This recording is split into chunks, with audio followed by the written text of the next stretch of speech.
देश के रक्षा मंत्री राजनाथ सिंह जी के जन्मदिवस के अवसर पर लखनऊ समेत लखनऊ पूर्वी विधानसभा क्षेत्र के अंतर्गत भव्य कार्यक्रम किया जा रहा है। ऐसे में हमारे साथ भाजपा के पदाधिकारी हैं। क्या कुछ कहना चाहेंगे सर आज जन्मदिवस के अवसर पर और किस प्रकार से आप लोग जश्न मना रहे हैं?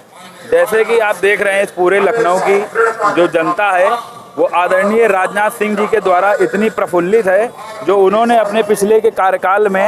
2 कार्यकालों में लखनऊ को एक नई विकास की सांस लेने का अवसर दिया है। जिस तरह से लखनऊ की पूर्ण धरा पर विकास एक नई सांस ले रहा है, इतनी तेजी से बढ़ रहा है कि हर व्यक्ति आदरणीय राजनाथ सिंह जी को उनके 75वें जन्मदिवस पर उनका अभिनंदन करना चाहता है, उनको अपने हृदय से धन्यवाद देना चाहता है कि उन्होंने इस लखनऊ की धरती को अपना समझ करके, अब यहाँ के जनमानस को अपना मान करके उनकी छोटी समस्याओं से लेकर बड़ी समस्याओं तक को हल करने का एक बहुत बड़ा कार्य किया है। जो उनका विजन है कि छोटे छोटे पार्कों में जिम की मशीनों से लेकर के बड़े बड़े पुलों को बनाने का कार्य जो उन्होंने किया है, वो आम जनता की चिंता को खत्म करने वाला कार्य है। जैसे कि आम जनता की चिंता आज यही थी कि हम स्वस्थ कैसे रहेंगे, तो लखनऊ की पूरी जनता को स्वस्थ बनाने का कार्य अगर किसी ने किया है तो आदरणीय राजनाथ सिंह जी ने किया है। और ये लखनऊ की पूर्णधरा माननीय अटल जी की एक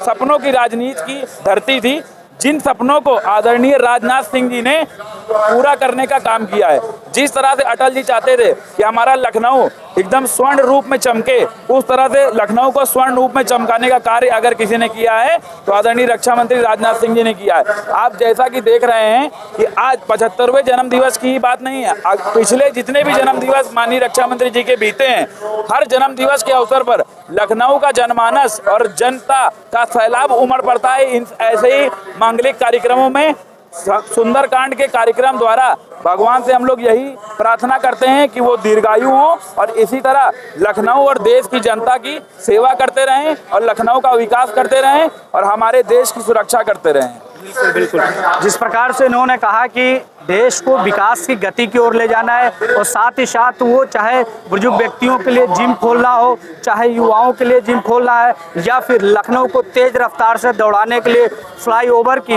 व्यवस्थाएं करनी हो, इस प्रकार से लखनऊ एक अलग ही प्रगति की ओर दिन प्रतिदिन बढ़ता जा रहा है। युवाओं में काफ़ी जोश है, साथ ही साथ इस जगह पे जिस जगह पे ये कार्यक्रम पूरा किया जा रहा है, यहाँ पर लोगों के अंदर, कार्यकर्ताओं के अंदर जोश भी एकदम हाई नजर आता है। साफ तौर पे जो आने वाला विधानसभा चुनाव 2027 का है, उस पे इसका साफ संदेश भी देखने को मिल सकता है।